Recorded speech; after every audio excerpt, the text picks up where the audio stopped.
Good morning all. Welcome to class 11 ISC Geography. Today we will start a new chapter, chapter 7, Isostasy. In today's class we will study from page number 115 to page number 121. Let us see the objectives of the chapter. In this chapter, we will study the concept and definitions of isostasy, Airy's view, Pratt's concept, concept of Arthur Holmes. First of all, let us see the technical terms that are coming in today's topic. The first term is isostasy, the equilibrium that exists between parts of the Earth's crust which behaves as if it consists of blocks floating on the underlying mantle or asthenosphere, rising if material such as ice cap is removed and sinking if material is deposited. Gravitational equilibrium, the condition of a star in which the weight of overlying layers at each point is balanced by the total pressure at that point. Plumb line, a string with a metal weight at one end that, when suspended, points directly towards the Earth's center of gravity and so is used to determine verticality, the depth of water, etc. An imaginary line regarded as directed exactly toward the Earth's center of gravity. Relative density, the ratio of the density of a substance to the density of a standard, usually water for a liquid or solid and air for a gas. Geology, geology is the study of earth. Geo means earth and ology means study of. This is a very simple definition for something so complex. Geology involves studying the materials that make up the earth, the features and structures found on earth, as well as the processes that act upon them. Law of flotation. The principle of flotation or the law of flotation states that when an object floats on a liquid, the buoyant force that acts on the object is equal to the weight of that object. Hydrostatic equilibrium. The principle of hydrostatic equilibrium is that the pressure at any point in a fluid at rest, hydrostatic, is just to the weight of the overlying fluid. Substratum, an underlying layer or substance, in particular a layer of rock or soil beneath the surface of the ground. Sial, the material of the upper or continental part of the Earth's crust characterized as relatively light and rich in silica and alumina. Seema, the material of lower part of the Earth's crust underlying both the ocean and the continents, characterized as relatively heavy and rich in silica and magnesia. Level of compensation, the depth at which light penetration in aquatic ecosystem is so reduced that oxygen production by photosynthesis just balances oxygen consumption by respiration. Generally, this implies a light intensity of about 1% of full daylight. Mountains, a landform that rises at least 1000 feet or 300 meters or more above its surrounding area. Plateaus. A plateau is a flat, elevated landform that rises sharply above the surrounding area on at least one side. Plains. A plain is a flat, sweeping landmass that generally does not change much in elevation. Valleys. A valley is a low-lying area between hills or mountains, typically with a river running through it. Now children, let us start the chapter. Various features on the surface of the earth such as mountain, plateaus, plains, lakes, oceans, etc. vary or differ considerably in their shape, size and still remain in a balanced state. Certainly there is some force which keeps such large landforms in a state of equilibrium or balance. Whenever this equilibrium is disturbed, there are violent earth movements resulting in earthquakes, volcanoes, landslides, etc. This equilibrium of the earth's landform is explained by the theory of isostasy. The term isostasy has been derived from the German word isostatios, which mean in equipoise or state of balance.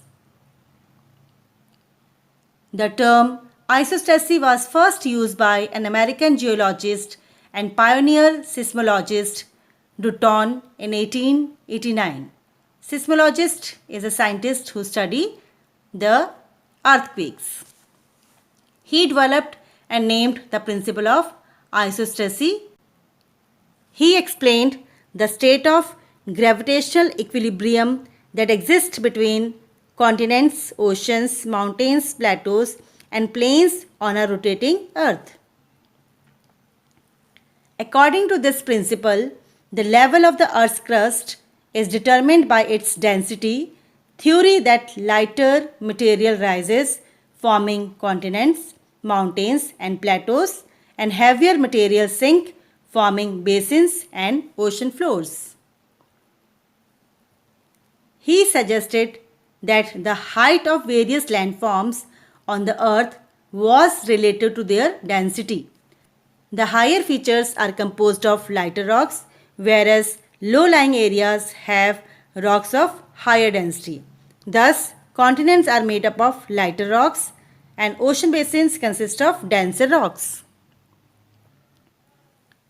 To compensate for their higher height, the higher continental blocks go deeper into the earth so that the continents and oceans basins may remain in equilibrium. Thus, isostasy simply means a mechanical stability between the highlands and the low-lying basins on the rotating earth. Now, let us discuss some of the well-known definitions of isostasy. The first definition is given by J.A. Steers in his book The Unstable Earth. The doctrine of isostasy states that whenever equilibrium exists on the surface, equal mass must underlie equal areas. Isostasy is a corresponding state of balance between extensive blocks of earth crust which rise to different levels and appear at the surface as mountain ranges, plateaus, plains or ocean floors, by Arthur Holmes in his book Principles of Physical Geography 1978. Now, let us study about the basis of doctrine of isostasy. Although the term isostasy was first used by Dutton in 1889, its seeds were sown by Pierre Bourgault, a French scientist, as early as 1735. According to him, if the mountains consist only of mass of rock on the continents, they should attract the plumb line in proportion to their rock mass. But to his great surprise, Pierre Bourgault found during the Andes expedition that the deflection of the plumb line was not on the expected lines. He made observations both on north and south of Chimborazo and found that the deflection of plumb line towards this towering volcanic peak was very much less than he had estimated. Similarly, discrepancies were found during the survey of the Indo-Gangetic Plain south of the Himalayas carried out by Sir George Everest, Surveyor General of India in 1854. Let me tell you that Sir George Everest is the most famous Surveyor General of India. The highest mountain peak of the world, Mount Everest, has been named after Sir George Everest to tribute him. Children, Sir George Everest has studied two areas of the Indo-Gangetic Plain. Kalyanpur, which is located 603 km due north of Kalyana. The difference in latitude between Kalyanpur and Kalyana was determined astronomically and also by direct triangulation on the ground. The two results differed by 5.23 seconds of arc, corresponding to a distance on the ground to 168 meter. The discrepancy was ascribed to the attraction exerted by enormous mass of Himalayas and Tibet on the bob of the plumb line used for leveling the astronomical instruments. The errors introduced does not arise in the triangulation method. In 1855, Archdeacon Pratt made a minimum estimate of the mass of the mountains and calculated what the corresponding gravitational effects would be at two places on the plains to the south. His estimates for the directions of plumb line towards the mountains were 27.853 inches at Kalyana and 11.968 inches at Kalyanpur, and the difference is 15.885 inches. The difference, that is 15.885 inches, was more than 3 times the observed deflection, that is 5.23 inches. Bogger's suspicion that the mountains were apparently not pulling their weight was now a demonstrated fact. Even more spectacular evidence was provided by French surveyors who found that in some of the coastal regions southwestern France, the plumb line was deflected not towards the mountain but away from them towards the Bay of Biscay. Several causes have been attributed by Airy and Pratt for less than the expected gravitational pull of the Himalayas. Some of the major causes are: the relative density of the Himalayas may be less than what was assumed, that is 2.67. In this way, the Himalayas will be considered to be like a bubble which is fully or partially hollow. This assumption is composed to the facts assumed to be basic in geology. Hence, the possibility is ruled out. There is no heavy material beneath the Himalayas and the light material extends to much depth. If the Himalayas are partially sinking in heavy liquid, the submerged part of the Himalayas must have displaced the heavy liquid to certain depth that the Himalayas are not able to exert their attraction as it is expected. This assumption was acceptable to Airy, Bowie and Hayford. There are several lakes in the Himalayas which have lower density. Thus, the overall gravitational attraction of the Himalayas is less than the expected one. There is a level beneath the surface of the earth below which there are no variations in density. Thus, landforms like mountains, plateaus, plains, oceans, etc. have equal weight at this level. Therefore, the density of the landmass is inversely proportional to their size of the column. In other words, bigger the column, lesser the density, and smaller the column, greater the density. Here you can take column as height. Now let us study the first view about isostasy, that is Airy's view. Sir George Airy, 1801 to 92, was the astronomer royal who put forward his views about isostasy in 1855. Following the law of flotation, he suggested that the continents are made of lighter sial and are floating on denser sima.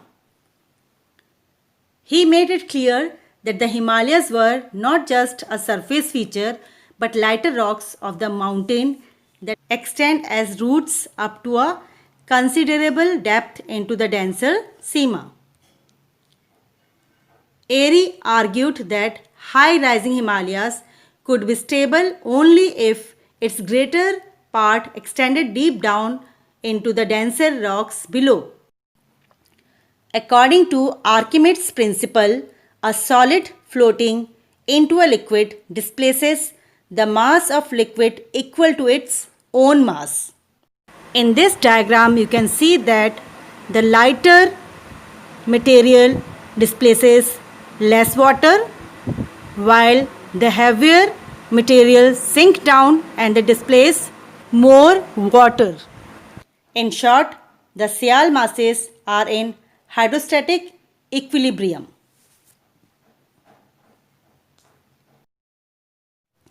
Just as a large part of a boat remains immersed in water to keep it afloat, so the Himalayas floating on the denser rocks below and the weight of the mountain is balanced by light materials penetrating into considerable depths.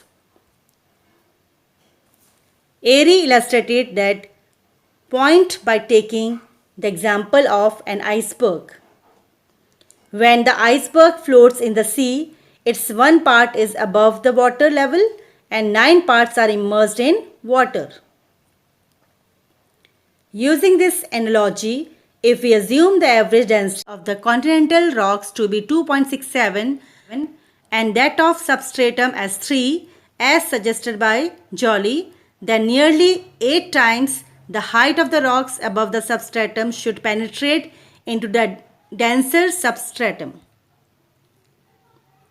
Naturally, individual peaks and valleys are not separately balanced or compensated in this way.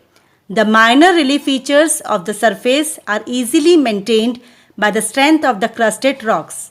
To take a somewhat far-fetched example, it would be quite wrong to assume that if Mount Everest is 8,850 meter high and if the ratios of icebergs are correct, then there is a downward projection of lighter material beneath that mountain reaching 8,850 meter multiplied by 8, which is equal to 70,800 meter.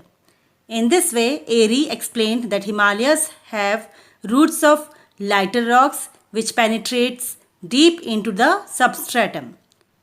This is the reason that the Himalayas exert less gravitational pull on the plumb line than what is expected.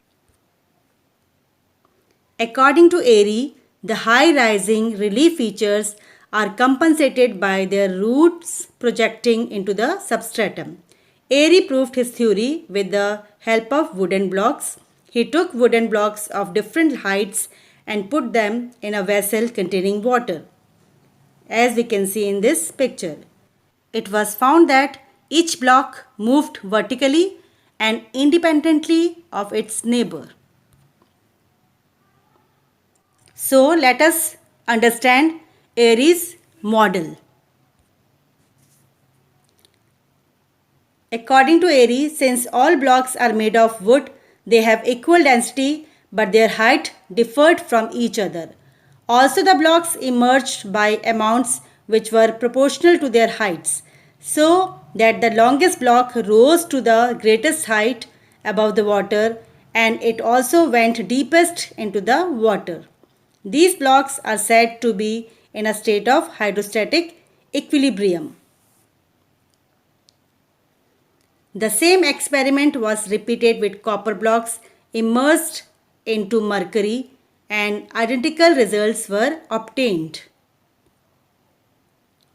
Airy argued that, like wooden and copper blocks, landmasses are composed of rocks having similar density, but they penetrate deep into the substratum in proportion to their height.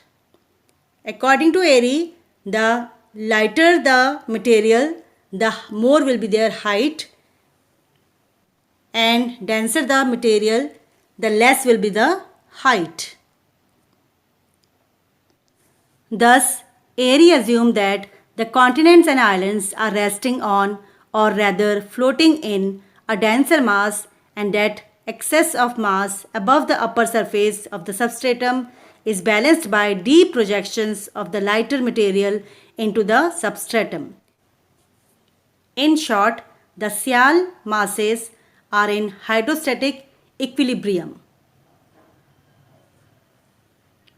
Airy believed that the landmasses such as mountains, plateaus, valleys and seafloor are almost in the same situation as that of Himalayas. They all are made of light rocks of density of 2.67, which floats on denser substratum with a density of 3 to 3.3. The mountains which rise the highest on the land have the deepest rocks in the substratum. Airy's concept of isostasy has become very popular and is widely supported by different scholars. Mining from great depths have revealed that the density of rock from top to bottom up to a sufficient depth is the same.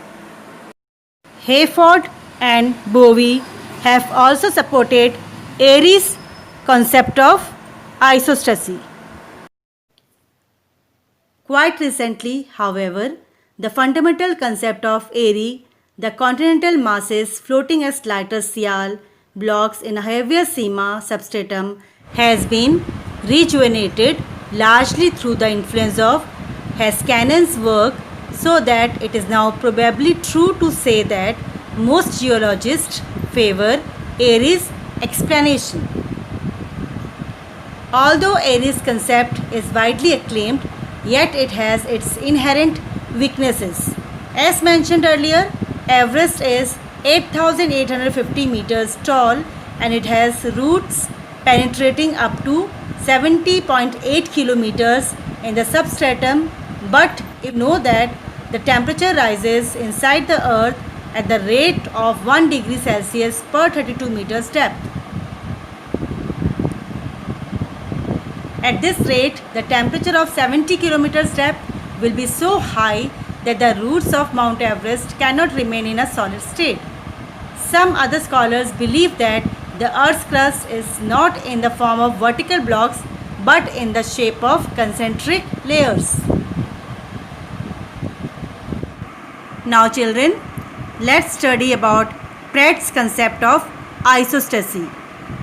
Archdeacon Pratt put forward his views regarding isostasy in 1855 after studying the gravitational pull of the Himalayas.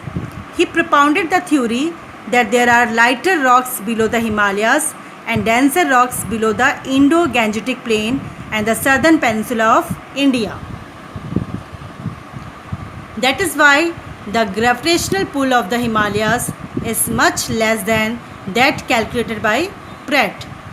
There was only a difference of 5.236 inches according to the trigonometrical calculations, whereas the difference should have been 15.85 inches according to Pratt's calculation. Pratt made these calculations assuming that the average density of the Himalaya is 2.75. He concluded that mountains, plateaus, plains and oceans have densities in ascending order. Pratt's idea can be explained with the help of a figure.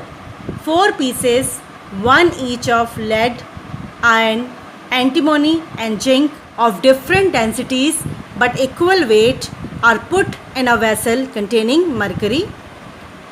Since the weight of all the pieces is the same, they will stand at the same level in the mercury vessel. This is called the level of compensation, below which there are no changes in densities. But they will emerge at different levels out of mercury because of their different sizes and densities. Pieces with lower density will rise higher than the pieces with higher density. In this case, antimony will be twice taller than the piece of lead because lead has almost double the density of antimony. Pratt thought the similar relation exists between mountains, plateaus, plains and oceans. All these landforms are floating over a substratum whose density is 3.3. Mountains have least density and will stand at the highest level, and the oceans have highest density and will stand at the lowest level. Plateaus, plains, basin, etc. will be somewhere in between the two extremes, that is between the mountains and the oceans. Thus, Pratt explained that heights of land masses are inversely proportional to their densities. In other words, bigger the column, lesser the density, smaller the column, greater the density. In this way, the central theme of Pratt's concept of isostasy may be expressed as uniform depth with varying density. So this is a diagram which explains Pratt's theory. Now children will discuss the concept of Arthur Holmes. Arthur Holmes along with D.L. Holmes supported the views of Airy in 1978 and agreed that the higher relief features of the Earth's surface are composed of lighter materials and that their major proportions lie buried in the heavier and denser rocks below to keep them in a state of hydrostatic balance. He supported the root hypothesis of Airy and stated that the exploration of the crust by earthquake waves confirms the inference that mountain ranges have roots largely composed of sial, which goes down to a depth of 50 to 60 kilometers. In coastal plains, the thickness of sial and other crustal rocks is only 30 km or less. Beneath large parts of the deep ocean floor, sial is extremely thin and at some places this is totally absent. With this, we complete our today's topic. Hope that you have understood the concept properly. Let's view the objectives we have done in this chapter. In this chapter, we have studied about concept and definitions of isostasy, Airy's view of isostasy, Pratt's concept of Arthur Holmes. Children, you have to solve exercises on page number 121. Solve and learn exercise 1, question 1 to 4, exercise 2, question 1 and 2, and exercise 3, question 1 to 5. Children, you have to write the answers of the following questions in your copy. Define isostasy and give an account of the geodetic observations on which this theory is founded. The origin of theory of isostasy lies in India only. Discuss the statement and write Pratt's views. Give an account of various views regarding isostasy.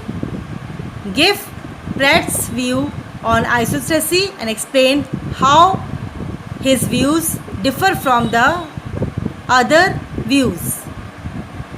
You must read the chapter from page number 115 to 121. See the school link and YouTube link given in your homework. We will very soon meet in the next class with a new topic. Till then, take care. Thank you.